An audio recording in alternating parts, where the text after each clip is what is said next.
తెలంగాణ నేల ఒక పోరాటాల నేల, వీరుల రక్తంతో తడిసిన నేల. ఈ నేలల్లో ఒక చిన్న గ్రామం, కానీ గొప్ప చరిత్ర కలిగిన గ్రామం. అదే కడవెండి గ్రామం.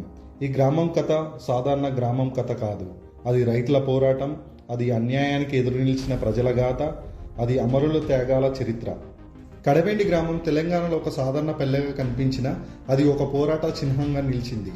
నిజాం పాలన కాలంలో ఈ ప్రాంతం జమీందార్ల అణచివేత, దోపిడికి గురైంది. రైతులు భూమి దున్నేవారు, కానీ భూమి వాళ్ళది కాదు. వాళ్ళు కష్టపడి పండించిన పంట దొరల కడుపు నింపేది. 1940లో అణచివేతకు విసిగిపోయిన రైతులు ఒక గొంతుగా మారారు. అది తెలంగాణ సాయుధ పోరాటం. ఈ పోరాటానికి నాంది పలికిన తొలి అమరుడు దొడ్డి కొమరయ్య. దొడ్డి కొమరయ్య ఒక సాధారణ రైతు, కానీ అతని ధైర్యం అసాధారణం.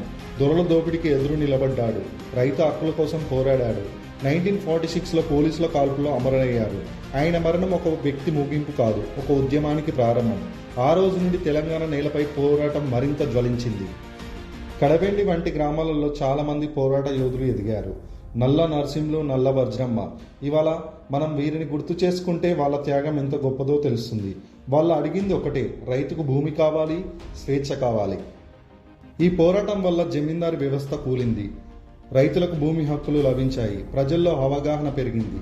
కడవెండి గ్రామం ఒక చరిత్ర పాఠశాలగా మారింది. కాలం మారింది, కానీ పోరాటం ఆగలేదు. 1980 తర్వాత ఈ ప్రాంతంలో పీపుల్స్ వార్ పార్టీ ప్రభావం పెరిగింది. పేద హక్కుల కోసం అన్యాయానికి ఎదురు నిలవడానికి నక్సలైట్ ఉద్యమం మళ్లీ జ్వలించింది. ఈ ఉద్యమంలో భాగంగా చాలామంది తమ ప్రాణాలను అర్పించారు.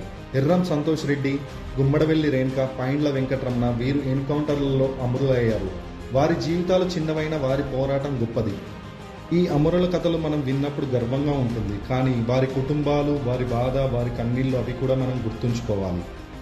కడవెండి గ్రామం ఒక చిన్న పల్లె కాదు, అది ఒక చరిత్ర, అది ఒక పోరాటం, అది ఒక ప్రేరణ. ఈ గ్రామం చెప్తున్న ఒకే సందేశం: అన్యాయానికి ఎదురు నిలబడాలి, హక్కుల కోసం పోరాడాలి. కడవెండి అమరవీరులకు జోహార్ జోహార్.